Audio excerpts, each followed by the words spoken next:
Now, something very exciting. iWork. A little over a year ago, I asked the head of our iWork team to take a look at creating a version of iWork for the iPad. And the initial reaction was, the iWork apps, Keynote, Pages and Numbers, are really heavy-duty apps. They require a lot of horsepower. Could the tablet power them? And the answer turned out to be a resounding, you betcha. And then, could we come up with an entirely new user interface for these apps? It's very different than running on a personal computer. And what they came up with is really magnificent.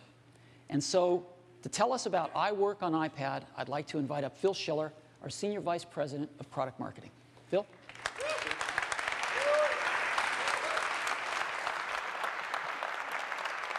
Thank you.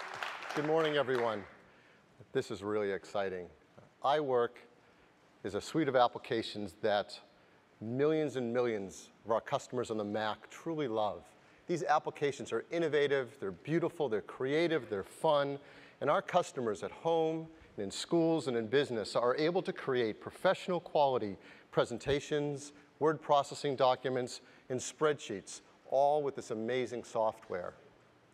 And as Steve told you, the iWork team has been hard at work for a year now, seeing if they can take this amazing software and bring it to a multi-touch tablet, the iPad. And I can tell you, they've done some amazingly remarkable work. We have a completely new version of Keynote designed specifically for the iPad, where you can create professional presentations just with your fingers. There's a complete new version of Pages. It is the most beautiful word processor you will ever see. And there's a complete new version of Numbers, a spreadsheet that is fun and cool to use. When's the last time someone's told you that?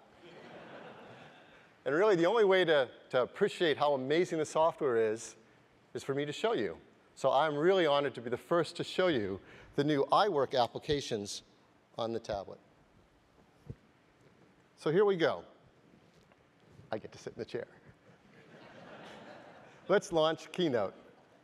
Keynote runs in landscape orientation because that's the way our slides are. Our slides are designed horizontally.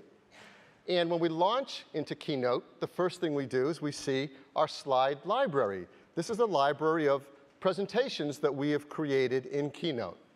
I can create a new presentation by just tapping a button to do so, and I have access to these gorgeous templates, just what you would expect in Keynote. I'm going to go into this first presentation, 7 Wonders of the World. We open it up, and the first thing you see is a great layout. I have a big, beautiful slide to work on, so I can create my content. I've got some menu items on the top, and I have my slide navigator, something familiar to all Keynote users, on the left-hand side. To move around the slide navigator, I just scroll with my finger. It's that easy. I want to go to a slide, I just tap on it, slide 2. Now this slide shows you it has beautiful text, great templates. Slide 3, you can see there's a table. You can create tables right in Keynote. The next slide, 4, shows a chart. You can create beautiful charts and graphs in Keynote. Now here I am on slide 5. It's an introduction slide. I think I want that further up in the presentation. How do I move a slide around in the navigator without a keyboard or mouse?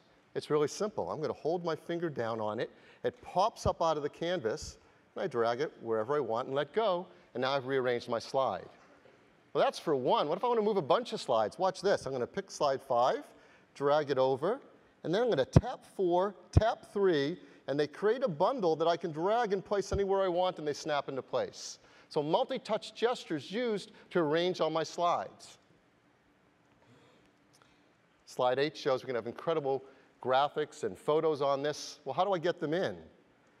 I've got a media navigator. I can get right into all my content, like my photos and my photo albums, and just bring them right on. And when I bring the photos onto a slide, how do I move them around? Of course, I use my finger. I just tap on a photo, and I can drag it around, place it wherever I want. Get those convenient guides that I'm used to help me align things. If I want to resize a photo, how do I do that? Easy. I grab one of these blue handles and I start resizing. Now let's say I'm resizing this photo and I want it to be exactly the same size as the one below it. While I'm resizing, I just tap the other one and it sees I want to match them and I let go and they're now matched to the same size. I want to rotate a photo, I use 2 fingers. I want to mask a photo, watch this, I just double tap and I can expand this image, move it around, tap done. I've just done a mask and that's an advanced technique that people do in presentations. It's so easy in Keynote. What else is easy? Animations. Keynote has beautiful animations. The same is true on the iPad. Let's say I want to bring this chart in with a build. Well, I go into animation mode. It's a button on the top right. And I see there's no build-in assigned yet, so I'm going to tap the build-in button. And I have access to all these great animations. Let's do a scale. And it will automatically preview that scale. I use the same technique if I want to create transitions on slides. In animation mode, I tap the slide. I see that there hasn't been a transition set yet, so I select it. And I have great transitions. Let's pick the cube, and I'll preview that as well. So very quickly and easily, with just my finger, I'm doing very advanced slide animation techniques. Whenever I'm ready to present, I start wherever I want. We'll start with slide 6. I hit the play button. And once I do that, we're now presenting. And I can advance slides by either tapping or swipe right to go forward or left to go back. So I tap to go to the next slide, tap to bring up that chart we just animated, tap to do that cube transition we just did. Now watch this one. When I tap, that's called Magic Move. Automatic animation transitions created in Keynote. A very advanced feature. That's on the iPad as well. Look at the quality of some of these graphics and transitions. They're just beautiful. Anytime I want to get out of it, I just double tap, and I'm back into Keynote, and out to all my presentations. So that's a very quick, brief view of Keynote and all the power it has on the iPad. Now let's go to Pages.